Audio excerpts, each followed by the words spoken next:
We're lucky to be amongst the first to receive an excellent new publication, We Are Mayo. Now, the authors are Tom Brett and Sean Rice, natives of Charlestown and Castlebar, respectively. Now, the book is clearly a labour of love. It covers so many aspects of the history and culture of Mayo in great depth, complemented by breathtaking photographs and images of the highest calibre. Now, our website, irishradio.org, carries a link to the Facebook page of the book, also called We Are Mayo, which give details of stockists. Now, I'm delighted to welcome Tom Brett.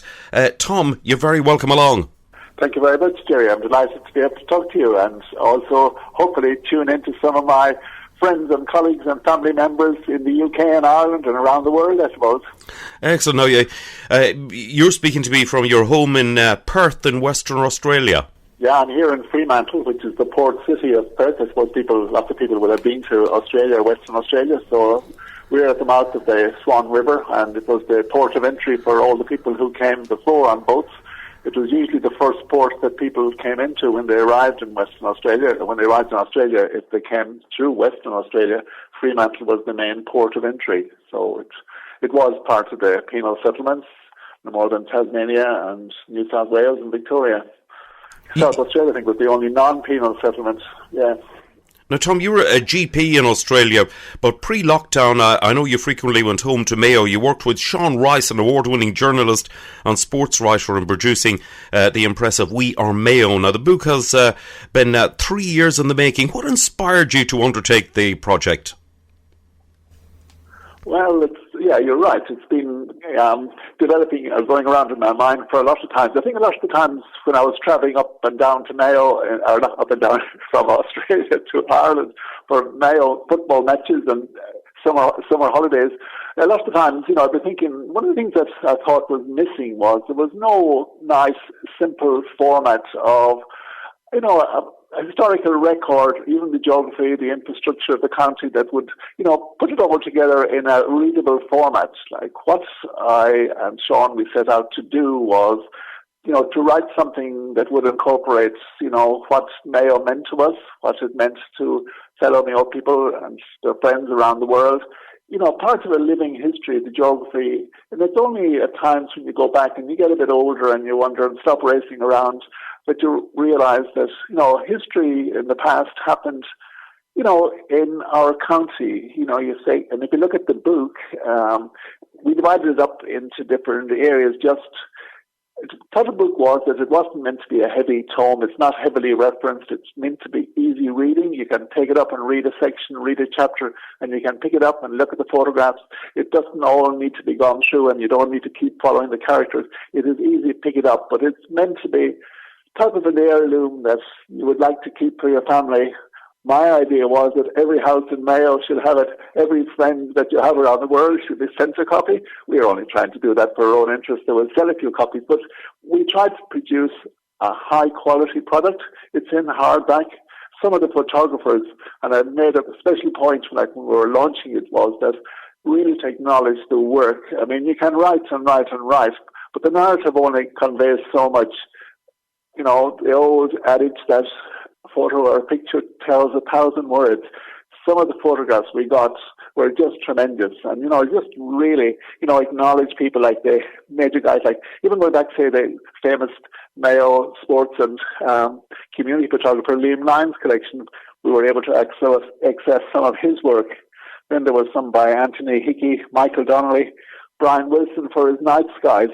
And then there was other guys like Dr. Oliver White in Westport, Fergus Sweeney, whose mother and father, grandfather and grandmother were very part of Blacksod Lighthouse and played their role in the Normandy landing. So there's history and geography everywhere. There's, there's Michael McLaughlin, Anne-Marie Flynn, all the people like even, from Westport House, Biddy Hughes was more than generous with giving us some great photographs and family trees for the Brown family at Westport House.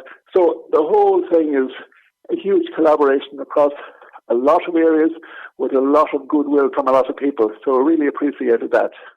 Indeed, no, it has so much to recommend. It sounds very interesting. The book has been very well received, Tom, by newspaper reviewers and broadcasters such as Tommy Marin on Midwest Radio. It was all going so well until the pandemic, but your book is a timeless classic. It will endure and no doubt grace many homes and institutions for years. We're staying positive about the widespread distribution when we come out the other side of lockdown. Yes, well, I'm hoping that. I know that it has been on sale initially when all the shops were virtually closed. The only access we had to the greater outside world was through the Mayo Books in Castlebar, www.mayobooks.ie, because most of the other stores were closed down. I still haven't got my hands on a copy because there's no postal connection between Perth or Australia and Ireland at the moment. I posted a card to somebody back in April. It arrived there 2 weeks ago. So it's taking 3 months to get it, and I think post is really put on the non-urgent list. So it is what it is. Like when we started writing it, we never predicted a pandemic. We would not be having it. The original plan was to try and get it ready for the 2nd of May for Mayo Day this year.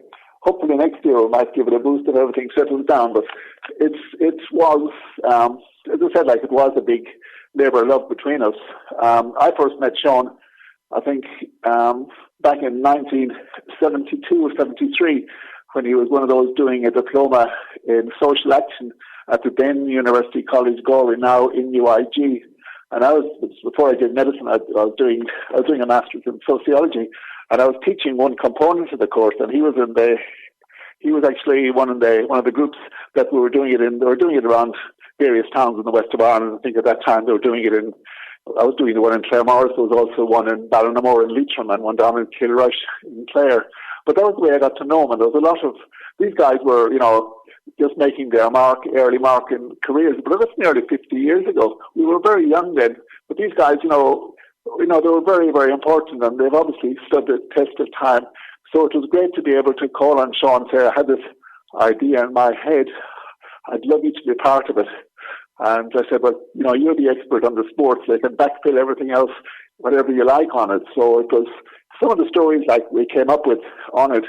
And I was for most Mayo people would be very familiar with who Tom Langan was. Tom Langan played full forward and centre forward at various stages in the Mayo winning teams in 50 and 51. And he was from Ballycastle in North Mayo. But a lot of people didn't realise that there was a strong blood relation with his cousin, who is Ronan O'Gara, who was one of the most famous Irish out-halves and sports personalities, and now a rugby coach with La Rochelle in France. So that was a very good chapter he wrote. And Sean knew nothing about this. And I remember talking to James Lappy at one stage in the Western People in Ballina, and I was telling him he knew nothing about it. And so it was good because we were able to publish this. And Sean, I wrote some of it, and then Sean, in his own inimitable style, put a great structure on the whole composition. So it's a very nice chapter. So, it has emerged as, it evolved as time went on. Those things I got to know with it, things I realized when I started writing about, we started writing things about the Great Famine and the road to Delphi, stories about the Choctaw Indians who sent relief money to Ireland, to help the starving people in the Mayo region because the landlords would not provide food for them. They were exporting everything else, but they weren't providing local food for the starving population. I learned things about, where the Spanish Armada ships ran aground off Mayo, what happened in Blacksod Bay, and what time that happened, what coincided with 1588, with the Spanish Armada came up the English Channel and, went to meet up with their Spanish counterparts in Gravelines near Calais and hoped to invade England, but the English, actually torpedoed a lot of ran their ships, negated them by burning ships into them, and they were unable to retreat down the channel again, so they had to head up the North Sea and then over the north of Scotland and down the west coast of Mayo. So they are in the middle of September 1588 all these ships suddenly arrived off the coast of Mayo, trying to make their way back to Spain. And there was 130 ships in that armada, and only 65 of them got home safely. So last September, when I was there, I was trying to put together the local history and see where these places were, and going down to Fahy Strand, where the ship ran aground, and Tullahan Bay, at the mouth of the Owen Duff River. It's so different when you actually realise that this is the living history. This has happened. This is a world event that was happening off the west coast of Mayo back, 431 years ago. It's just amazing that this is our history. This is real life history, and I'm hoping that the book will mean so much more to people when they realise it themselves. And if you're coming to Ireland on holidays or you're travelling around, just have a read of the chapters that you think might be background you on where you're going and what's happening there.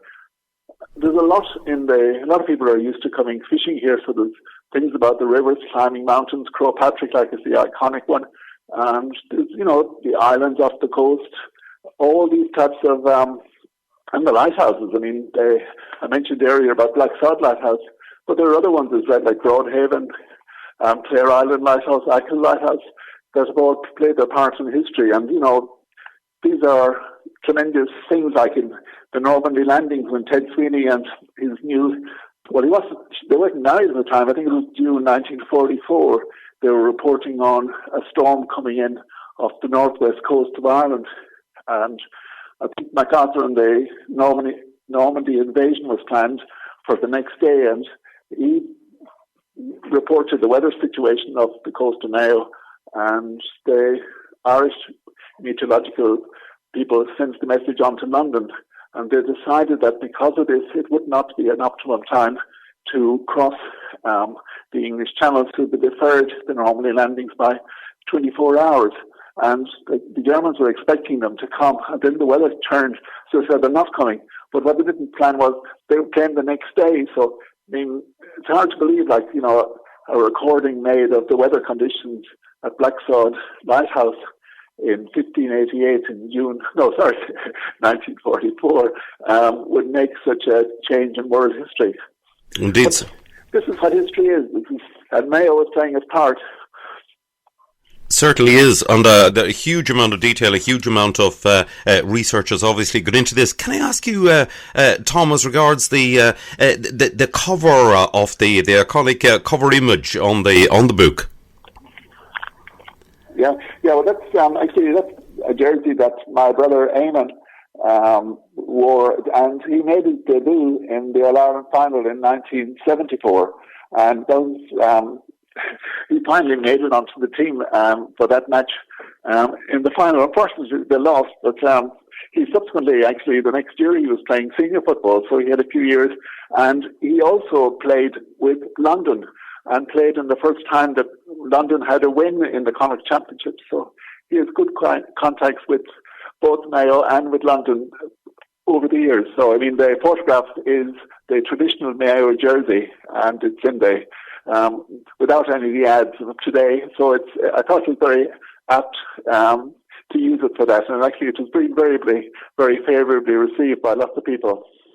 Excellent. Sabina Higgins, the wife of President Michael D. Higgins, writes touchingly of growing up in Mayo and wishing all present-day Mayo children a happy childhood. Yeah, that's very nice. I mean, actually, I've met them a few times. Actually, before I was doing medicine, actually, Michael D. used to be in the sociology department, so we've been good friends going back since the early 70s, and they did a tour here in Australia, or in Western Australia here, I think about 2017. So we met them here as well. So he's actually, they've been very good, and she's been delightful. I mean, I was just hoping she'd do a nice foreword, but she came back with a lovely 1,800-word introduction forward to it. And anybody writing a book, if you're getting a contributor that does that amount of work and that amount of interest and puts their heart and soul into it, I mean, everybody that's read that has really said it fits in so nicely. I think John Healy in the Mayo News, now not my town man of years ago, but John Healy of the Mayo News wrote very much about the lovely thing she as Sabina wrote about her mother milking the cow, and when she had finished doing it, she would put a cross on the back of the cow, signaling her thanks for the milk that she gave for her family. So it's, this kind of stuff.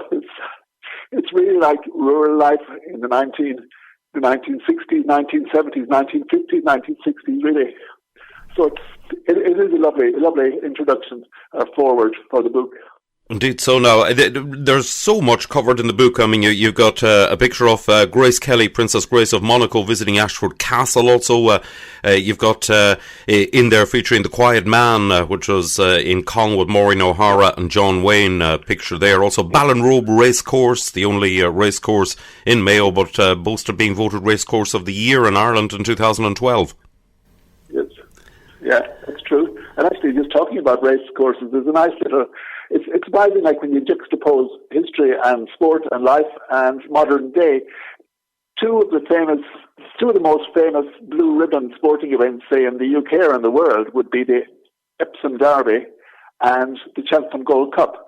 Now, Lord Peter Howe, who was the third Lord Sligo, he actually, in his time in charge of Westport House, he bought Pope, who one day, I think it was the 1805 or 1806 Epsom Derby, and he called him Waxy Pope, and he brought him across to Ireland, and he was standing at stud for years. And then the other connection with it is in 1976, Joe McGowan's horse, or Anne-Marie McGowan, his wife's colours, won the Cheltenham Gold Cup with Davy Ladd. And Joe McGowan is actually really a neighbour of mine from just outside Charlestown, beside in Tenmina, near Knock Airport. So it's nice to see that Mayo people had good connections with such very blue ribbon events over the past. Indeed. So now, no publication of such a merit will be complete without a tribute to Mayo's music and song, and there is plenty. You've reproduced lyrics to classics such as Moonlight in Mayo, also more recently The Green and Red of Mayo by the Saw Doctors, also the rousing We Are Mayo, which I'll play in a moment. We're dedicating it to your sister.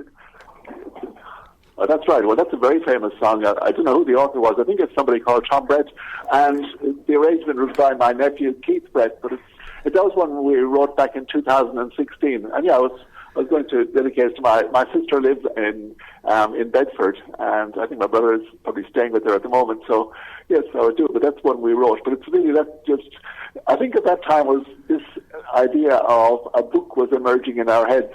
So I was doing it, but I didn't really spend much time actually to thank the contribution of Sean to this book, because Sean Rice, it really would not have been half as good without him. So I mean, it really was a great combination, and I think he's delighted that we got it all together in the end. Indeed. So now, Tom, listen, it's been great to chat with you. Glad you could join me from your home in Fremantle in Perth in Western Australia. I wish you and Sean every success with We Are Mayo, a real must-have for anyone with any Mayo connection. Sean, thank you very much indeed. Yeah. Okay, Jerry. Thanks very much, and much appreciated the opportunity to talk to you and your listeners. A real pleasure, and we'll play that classic song written by your good self, and a good one it is too. It's called We Are Mayo. Of Carney Quinn and Prendergast, I and the great Sean Frayne still fight until the last. We have our hope, we have our dream, we're coming home, we're on your team. From Inishturk to Errishead, we proudly wear the green and red. We are Mayo, from Ireland's west we come. We have our hope, we have our dream, we're by your side and on your team. We are Mayo, from Ireland's west we come. From Inishturk to Errishead, we proudly wear the green and red. I am of Blacksod, Ackle-Knock and Clare Island. I've walked the cage of fields, climbed the reek and fished the Moy. From Sydney Bay to America, Cong's Quiet Man to Grania Whale. From Inishturk to Errishead, we proudly wear the green green and red. We are Mayo. From Ireland's west we come. We have our hope, we have our dream. We're by your side and on your team. We are Mayo. From Ireland's west we come. From Inishturk to Erishead, we proudly wear the green and red. We are Mayo. Oh, we are Mayo.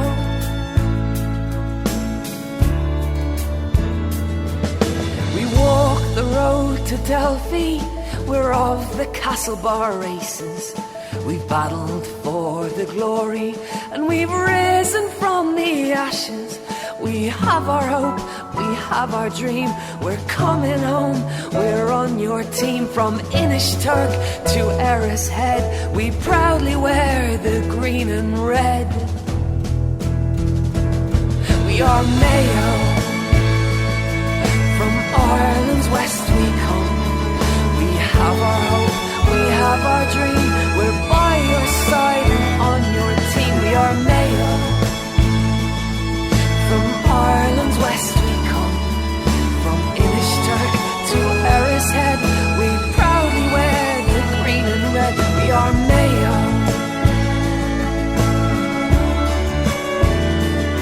We are Mayo. Oh, we are Mayo. Oh, we are Mayo. We are Mayo.